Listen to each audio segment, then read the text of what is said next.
Good evening साथियों। आज के सेशन में हम लोग मूल विधि का एक नया टॉपिक जिसका नाम है BNSS भारतीय नागरिक सुरक्षा संहिता। ये इम्पॉर्टेंट टॉपिक बनता है। इसके पहले जो आपकी क्लास हुई है 3, जिसमें हम लोग बैकवर्ड की क्लास में BNS के बारे में बात किया था और उसमें मैंने बताया था कि 3 कानून आए थे, जो BNS और BNSS देन आफ्टर BSA। तो पहले हमने BNS के बारे में आपको बता दिया A to Z इन्फॉर्मेशन। आज के सेशन में BNSS के बारे में बात करेंगे और देन आफ्टर आपको BSA के बारे में बताया जाएगा नेक्स्ट पार्ट में। तो अगर BNS वाली क्लास को आप सभी लोग वॉच नहीं किए हैं और इस क्लास को प्रेजेंट करके देख रहे हैं, अगर उसको नहीं वॉच किए हैं तो भाई मेरी ये क्लास आपको समझ में नहीं आएगी। मैंने पहले आपको बता दिया, तो टाइम वेस्ट मत करिएगा, पहले उस क्लास को देख करके आइएगा, देन आफ्टर ये क्लास आपको हलवा लगने लगेगी। तो यहाँ पर आज के सेशन में हम लोग BNSS के बारे में बात करेंगे। तो उससे पहले क्लास को स्टार्ट करने से पहले आप सभी लोग अगर चैनल को सब्सक्राइब नहीं किया, चैनल पर नए विजिट कर रहे हैं, चैनल को सब्सक्राइब करके बेल आइकन को प्रेस कर लीजिएगा ताकि आपको यहाँ पर नोटिफिकेशन प्राप्त हो और आप सेशन को वॉच कर सके। ठीक है, इतनी बात हो गई। तो आज के सेशन में हम लोग भारतीय नागरिक सुरक्षा संहिता के ऐतिहासिक पृष्ठभूमि के बारे में बताएंगे। जो भारत में पहला लॉ कमीशन आया था, जो 1834 में ब्रिटिश काल में आया था और वहाँ पर जो अध्यक्ष थे वो TB मैकाले थे। और इस कानून का या इस लॉ का जो प्रमुख उद्देश्य था कि भारत में ब्रिटिश कानून की व्यवस्था को बनाए रखना और ज़रूरत के अकॉर्डिंग कानूनों का निर्माण करना या कानून को लागू करवाना, ये एक तरीके से इसका एक एम्बिशन था, ये वर्क करता था। और यहीं पर एक डेट निश्चित हुई 1973 में और इसका गठन जो हुआ, ये नाम था CRPC, जो कि दंड संहिता, दंड प्रक्रिया संहिता नाम से गठन किया गया। और ये CRPC का स्थान BNSS 2023 ने ले ली, जिसके बारे में आज हम लोग स्टडी कर रहे हैं। तो यहाँ पर आप भारतीय नागरिक सुरक्षा संहिता या आप IPC CRPC के बारे में बैकवर्ड की कोई बेसिक जानकारी नहीं है तो आपको यहाँ पर सेशन नहीं पसंद नहीं आएगा और आपके एग्जाम में जो भी आपको टॉपिक मिलेगा वो समझ में नहीं आएगा। अब इसका मतलब ये भी नहीं हुआ कि आपको केवल और केवल धाराएं पढ़ के जाना है। टोटल 400 से 500 एवरेज में आपकी धाराएं हैं। अब उनको अगर आप याद करने बैठ जाओगे तो याद भी नहीं होगी। बस आपको करना कितना है कि जो धाराएं आपकी चेंजेस हुई हैं, जिसमें परिवर्तित हुई हैं, उनको आपको केवल पढ़ना है, पढ़ करके एग्जाम में आना है। अब 400 500 अगर धाराओं को पढ़ने लगोगे तो ना ही आपके एग्जाम में इतना इसमें से क्वेश्चन आएंगे जो आप इन्हीं क्वेश्चंस को रटते रटते अपने एग्जाम को क्रैक कर लोगे। तो ये बात आप सभी को याद रखना है। अब हम लोग कानून में जो परिवर्तन हुए, चेंजेस इन लॉ के बारे में बात करेंगे। तो यहाँ पर IPC यानी कि भारतीय दंड संहिता जो थी, इसकी जगह BNS यानी कि भारतीय न्याय संहिता 2023 में हुई। और CRPF यानी कि दंड प्रक्रिया संहिता 1973 में इसकी जगह BNSS भारतीय नागरिक सुरक्षा संहिता के द्वारा लिया गया। और IEA इंडियन एविडेंस कोड 1872 और इसका जो यहाँ पर स्थान लिया वो आपका BSA यानी कि भारतीय साक्ष्य संहिता। तो हमने आपको BNS पढ़ाया है और BNS आज की क्लास कंटिन्यू हो रही है और BSA नेक्स्ट क्लास में आपको बताया जाएगा। ठीक है, तो जितना आपको प्रोवाइड किया जाए सेशन के माध्यम से आप सभी को इतना ही याद करके रखना है। एक भी क्वेश्चन इस सेशन से बाहर नहीं बनेगा। आप बस इतना अच्छे से समझिए कि जो टॉपिक्स आपको बताए जा रहे हैं वो बहुत ही इंपॉर्टेंट आपके लिए एग्जाम के लिए बनेंगे। ठीक है, अब हम लोग बात करेंगे यहाँ पर जो आपकी CRPC थी, उसके बाद BNS जब आया तो यहाँ पर इसके पहले वर्तमान में क्या हुआ, तो CRPC में जो यहाँ पर पहले कुल धाराएं थी वो आपकी कितनी थी, वो 484 थी। और कुल अध्याय की बात की जाए तो अध्याय की जब बात की जाती वो आपके 37 थे और कुल अनुसूची 2 थी और लागू हुआ 1 अप्रैल 1974, लेकिन पारित हो गया था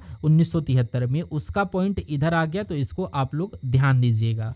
अब हम लोग बात करेंगे BNS यानी कि वर्तमान में जो लागू हुआ, यहाँ पर कुल धाराएं 484 से यानी बढ़ करके 531 हो गया और कुल अध्याय यहाँ पर 37 थे, यहाँ पर 39 हो गया और लागू 1 जुलाई 2024 में और पारित किया गया था 25 दिसंबर 2023 में। तो यहाँ पर भारतीय नागरिक सुरक्षा संहिता की अगर बात करें यानी कि BNS के कई मायने हुए। इम्पॉर्टेंट अगर खास करके बताएं जो आपकी वुमेन पावर यानी कि महिला सजा में जो यहाँ पर नए कानून आर्टिकल जो जोड़े गए वो बहुत इंपॉर्टेंट है, उनको मैं आपको बताने की कोशिश करूँगा। अब यहाँ पर 531 धाराएं, कुल 539 अध्याय और 1 जुलाई 2024 को लागू हुआ और पारित 25 दिसंबर 2023 को हुआ। तो यहाँ पर 3 कानून लागू हुए भारत में 1 जुलाई 2025 में। भारतीय नागरिक संहिता यानी कि BNS और भारतीय नागरिक सुरक्षा संहिता BNSS, उसके बाद BSA यानी कि भारतीय साक्ष्य संहिता को लागू किया गया था। तो ये तीनों कानून आपको एक साथ अच्छे से रीड करना है। अब ये समझ गए होंगे। अब ये बेसिक जानकारी आपके बिल्कुल भारतीय नागरिक सुरक्षा संहिता की है। अब यहाँ पर ये जो हमने बताया है बिल्कुल यानी कि 0 टू हीरो बेसिक से आपको बताने की कोशिश करेंगे, तो ये आपको अलग से आपको देखने की ज़रूरत नहीं पड़ेगी, ठीक है। तो यहाँ पर भारतीय नागरिक सुरक्षा संहिता को एक एक पॉइंट के माध्यम से बात करेंगे कि इसके बेसिक फैक्ट क्या हैं। तो यहाँ पर ये 3 कानून एक साथ आए, एक दिन में पारित हुए। BNS और BSS भी आपका आया, BNS और BNSS।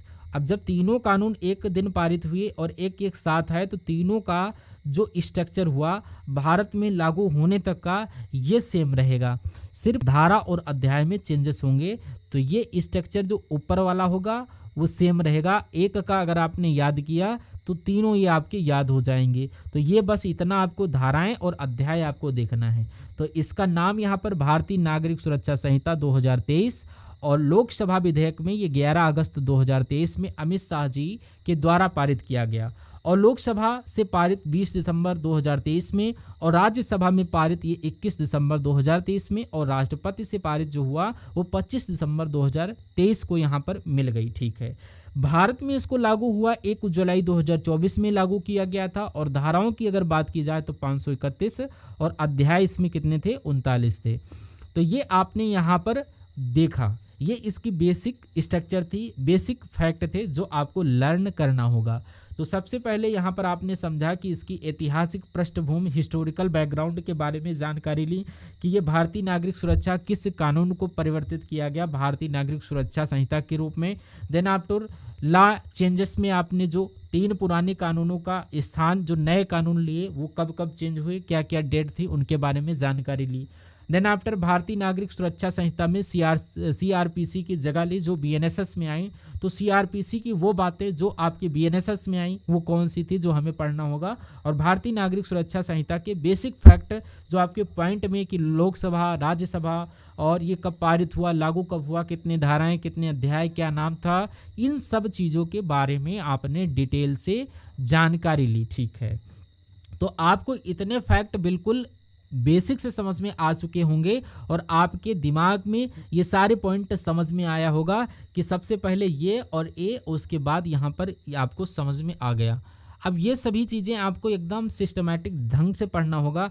अब हम लोग बात करें कि जो भारतीय नागरिक सुरक्षा संहिता थी उसमें कुछ ऐसे प्रावधान हुए जो यहाँ पर भारतीय नागरिक सुरक्षा से यानी कि 2023 में कुछ नई धाराएँ जोड़ी गई, वो आपको यहाँ पर पढ़ना है, ठीक है। और अगली जो आपकी थी CRPC की वो प्रावधान जो संविधान के साथ साथ BNS में भी जोड़े गए थे उनको यहाँ पर हम लोग पढ़ेंगे। यानी कि BNS में जोड़े गए थे, BNSS में जोड़े गए थे, वो आपके कौन थे वो भी यहाँ पर आपको जानकारी प्रोवाइड होगी। तो अब आपको दिमाग में क्वेश्चन आएगा कि यहाँ पर इसको डिस्क्राइब नहीं किया गया, तो पहले इनको समझिए। यानी कि ये बात आपको माइंड में, यानी कि जो आपको यहाँ पर धाराएं आपको बताई जा रही हैं तो आप सभी को इन सभी को रीड करना है, ठीक है। जो जो इम्पोर्टेंट हैं उनके बारे में हम आपको बताएंगे। तो यहाँ पर BNS यानी कि BNS जो है यहाँ पर आपको पूरी की पूरी धाराएं जो आपको कंप्लीट हुई हैं, जो भी आपकी धाराएं थी वो भी एक ही वीडियो में इंक्लूड किया गया, ठीक है। ये इम्पॉर्टेंट अलग हैं, बाकी सारी एक साथ अलग हैं। उसी तरीके से इम्पॉर्टेंट धाराएं इसमें अलग हैं, बाकी एक साथ धाराएं आपको अलग मिलेगी जो कि भारतीय नागरिक सुरक्षा संहिता में मिलेंगी। तो ये चीज़ आपको मिलेगी कि इतना ये आपको अच्छे से देखना है कि कौन कौन सी वो सभी धाराएं हैं जो भारतीय नागरिक सुरक्षा संहिता में नहीं जोड़ी गई। अब जो नहीं जोड़ी गई ऑप्शन आपको दिया जाएगा कि यहाँ पर निम्नलिखित में से किस धारा को भारतीय नागरिक सुरक्षा संहिता में जोड़ा गया। तो यहाँ पर ये जो धाराएं हैं इन्हीं के ऑप्शंस में से आपको पता चल जाएगा। अब यहाँ पर आपके समझने के लिए लिखा गया है कि यहाँ पर इतनी धाराएं थी जो जोड़ी गई और इतने धाराएं जो सीआरपीसी में थी और ये इतनी धाराएं आपकी बीएनएस में थी। जैसे कि धारा 2 के सब आर्टिकल फर्स्ट के का में, खा में, गा, नहीं, घा, अंगा में ये आपके चारों जोड़े गए। ठीक है। उसके बाद धारा 82 के 2 में 86 और धारा 105 और यहाँ पर 17, 172, 336, 356, 398, 472 और 530 में जो ये ऐसी धाराएं थी जो आपकी बीएनएसएस में जोड़ी गई। और यहाँ पर सीआरपीसी के वह प्रावधान जो संविधान के साथ साथ बीएनएस में जोड़ी गई। तो जो इतनी धाराएं हैं ये आपकी बीएनएस में भी जोड़ी गई और उनका सीआरपीसी में उल्लेख था। तो क्वेश्चन आपको पूरे से नहीं आएगा, जो इम्पोर्टेंट धाराएं हैं ऐसे क्वेश्चन बनेंगे जो नई धाराएं सीआरपीसी में थी और बीएनएसएस में जोड़ी गई, उनसे भी क्वेश्चन आ सकता है। और या फिर जो नए एकदम धाराएं हैं सिर्फ भारतीय नागरिक सुरक्षा संहिता में जोड़ी गई, उनका उल्लेख भी है सीआरपीसी में, उससे भी क्वेश्चन आपसे पूछा जाएगा। तो क्वेश्चन आपको इसी तरीके से देखना है, तो आपको वही कंटेंट आपको पढ़ना है। तो भारतीय नागरिक सुरक्षा संहिता बीएनएसएस 2023 में जो यहाँ पर नई धाराएं जोड़ी गई हैं तो आप उसको स्क्रीनशॉट लेकर के अपने अकॉर्डिंग पढ़ लीजिएगा। ये जो है ये प्रमुख धाराएं हैं। अब यहाँ पर जो आपकी सीआरपीसी में वह प्रावधान के साथ साथ बीएनएस में जो जोड़ी गई धाराएं, तो आपको इनको भी स्क्रीनशॉट लेकर के देख लीजिएगा। अब कह रहा है जो दंड संहिता, जो दंड प्रक्रिया संहिता जो थी यानी कि सीआरपीसी की जगह भारतीय नागरिक सुरक्षा संहिता को क्यों लागू किया, ये क्वेश्चन माइंड में उठता है कि भाई ये लागू क्यों किया गया। तो बीएनएसएस को नए कानून के रूप में इसलिए लागू किया गया क्योंकि पुराना कानून सीआरपीसी बहुत लंबा, मुश्किल और ज़्यादा समय लेने वाला था। नया कानून लोगों को जल्दी और साफ तरीके से न्याय दिलाने के लिए लाया गया। तो ये एक फैक्ट था क्योंकि जो पुराना कानून सीआरपीसी का बहुत लंबा था और बहुत टाइम लेता था। अब इसमें चेंजेस हुआ, जब बदलाव हुआ तो नए कानून लोगों को बहुत जल्दी और साफ तरीके से न्याय प्रोवाइड करने के लिए लाया गया। तो इसमें कुछ नए कानूनों को जोड़ा गया। तो यहाँ पर क्या बीएनएसएस में किसी नई सजा या जुर्माने को जोड़ा गया, तो यहाँ पर कुछ अपराधों में समुदाय सेवा की सजा का प्रावधान जोड़ा गया है और जुर्माने की राशि कई मामलों में भी जो है अन्य तरीके से बढ़ाई गई हैं।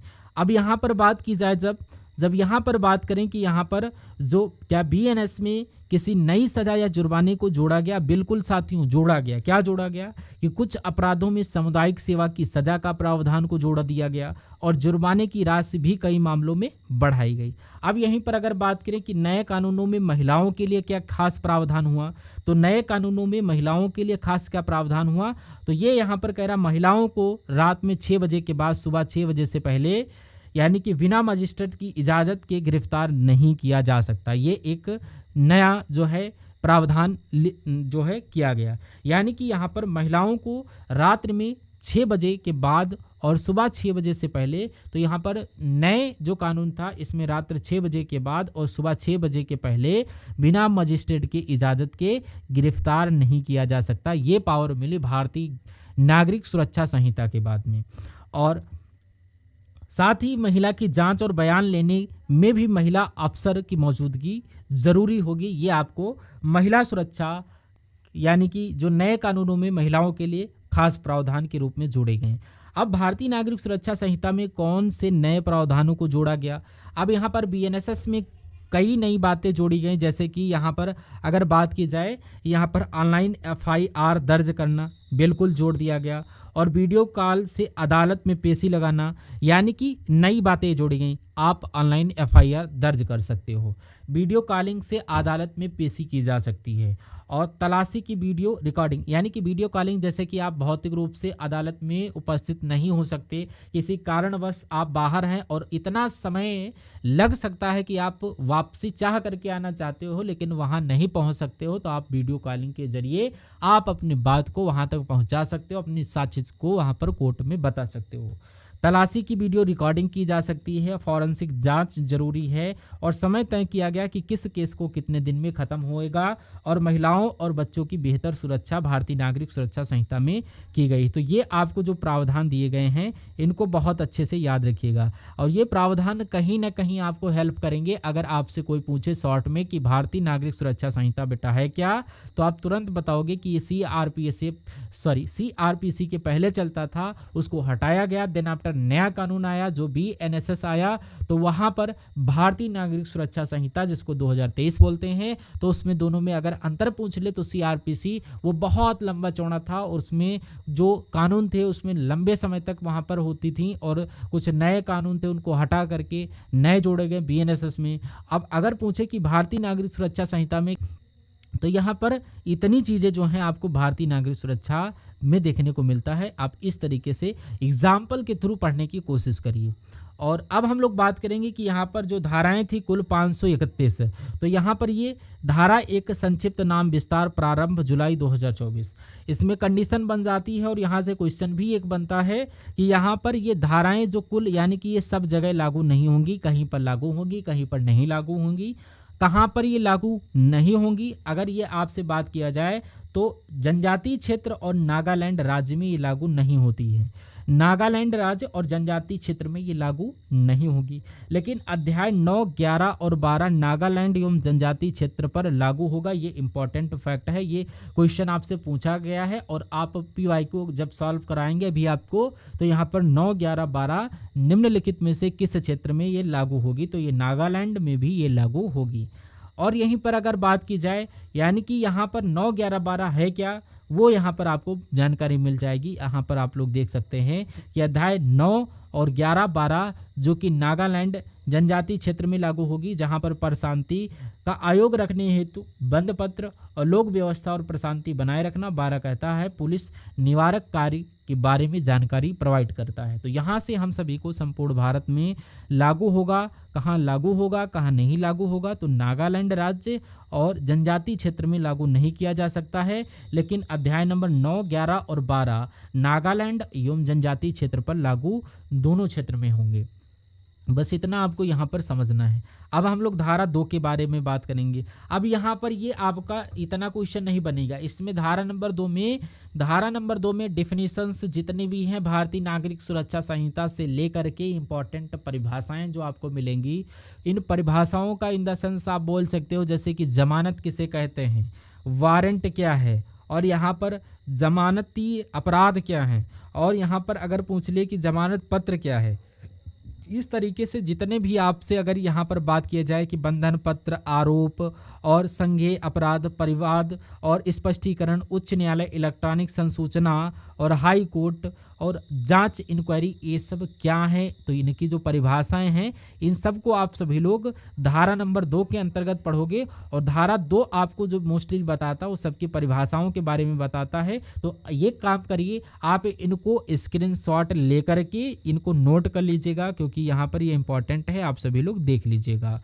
ठीक है। आरोप की जब बात की जाए, जब आरोप में एक से अधिक शीर्ष हो, आरोप का कोई भी शीर्ष है तो ये ऐसे यानी कि हो सकता है, तो ये आप सभी को यहाँ पर स्क्रीनशॉट ले लेना है। ठीक है। अब हम लोग बात करेंगे यहाँ पर बात करेंगे किसके बारे में, यहाँ पर आप लोग देखिए, इन सब को आपको यहाँ पर स्क्रीनशॉट ले लीजिए जो कि इम्पोर्टेंट है। ठीक है। तो यहाँ पर आप सभी को देख लेना है। हम सभी लोग बात करेंगे यहाँ पर, ये सब स्क्रीनशॉट आपको लेना। अब हम लोग शब्द जो संहिता में है और महानगर क्षेत्र में इसका अर्थ क्या होगा और अन्य क्षेत्र में इसका अर्थ क्या होगा, तो आप लोग देखते हो जो मजिस्ट्रेट है जिसको महानगर में MM और अन्य क्षेत्र में यानी कि यहाँ पर JM, और द्वितीय वर्ग यानी कि इसको MM और JMSC लिखा जाता है, और प्रथम वर्ग में MM और JMFC लिखा जाता है, और मुख्य न्याय मजिस्ट्रेट को CM यानी कि चीफ मजिस्ट्रेट के रूप में जानते हैं, और इसमें यहाँ पर CJM के रूप में जाना जाता है। तो ये एक तरीके से परिभाषाएं हैं जिसमें दिए गए जो शब्द हैं शॉर्ट में,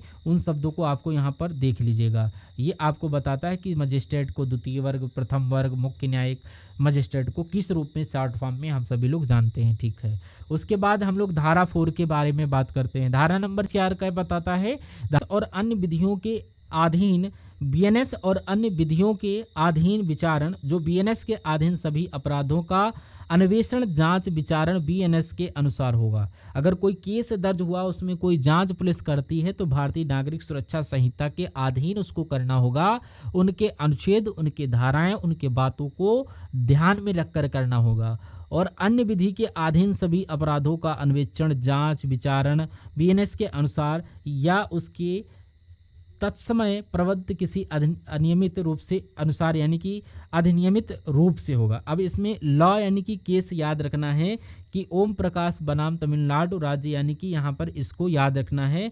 यह अभी निर्धारित किया कि किसी प्राइवेट मंच पर न्यायाधीश द्वारा राय अभिव्यक्त करने पर आपराधिक विचारण पर कोई प्रभाव नहीं पड़ता। तो यहाँ पर केस आपको याद रखना होगा, ठीक है। धारा नंबर 5 क्या कह रहा है? व्याप्तियों के बारे में बात किया जा रहा है धारा नंबर 5 में, कि इसमें कोई प्रभाव नहीं पड़ेगा। विशेष स्थानीय विधि विशेष अधिकारिता या शक्ति विशेष प्रक्रिया पर प्रभाव नहीं डालेगी।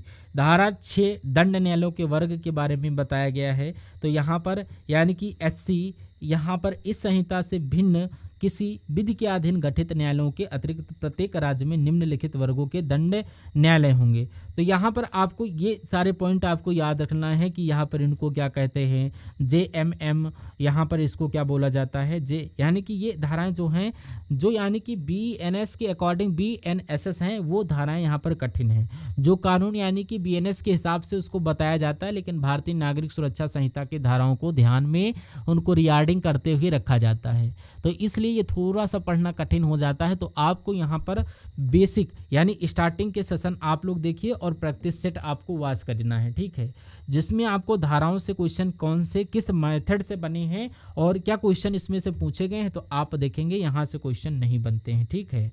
आप सभी को ये ध्यान रखना है, ये बस आपको बेसिक जानकारी के रूप में दिया गया है। तो आपको इतना यहाँ पर नहीं इनको रट्टा मारना है, बस आपको ऊपरी नॉलेज लेना है। अब हम लोग धारा नंबर 7 यानी कि प्रदेशी खंड की बात करें तो प्रत्येक यानी कि 7 के 1 में प्रत्येक राज्य का एक सेशन खंड होगा एवं प्रत्येक सेशन खंड या अधिक जिलों से मिलकर बनेगा। ये धारा नंबर 7 का फर्स्ट बताता है। धारा नंबर 2 का सब टाइटल 3 यानी कि राज्य सरकार उच्च न्यायालय के परामर्श के पश्चात, ये बताता है कि राज्य सरकार जो चलेगी उच्च न्यायालय के परामर्श के पश्चात चलेगी। 7 का 2 खंडों की सीमाओं या संख्याओं में परिवर्तन कर सकती है। धारा 7 का 3 जिलों या उपखंडों में विभाजित कर सकती है।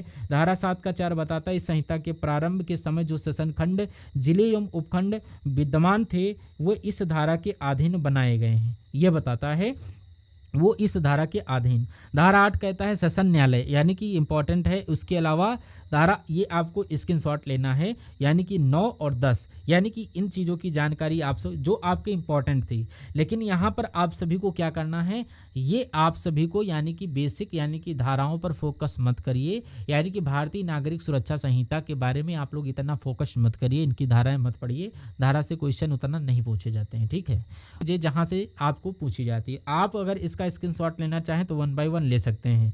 तो यहाँ पर आपको धारा नंबर 8 यानी कि जो भी मैंने बताया कि जिस प्रकार से बताएं, लोग अगर स्क्रीनशॉट लेना चाहे तो ले सकते हैं, स्क्रीनशॉट लेना चाहे तो ले सकते हैं।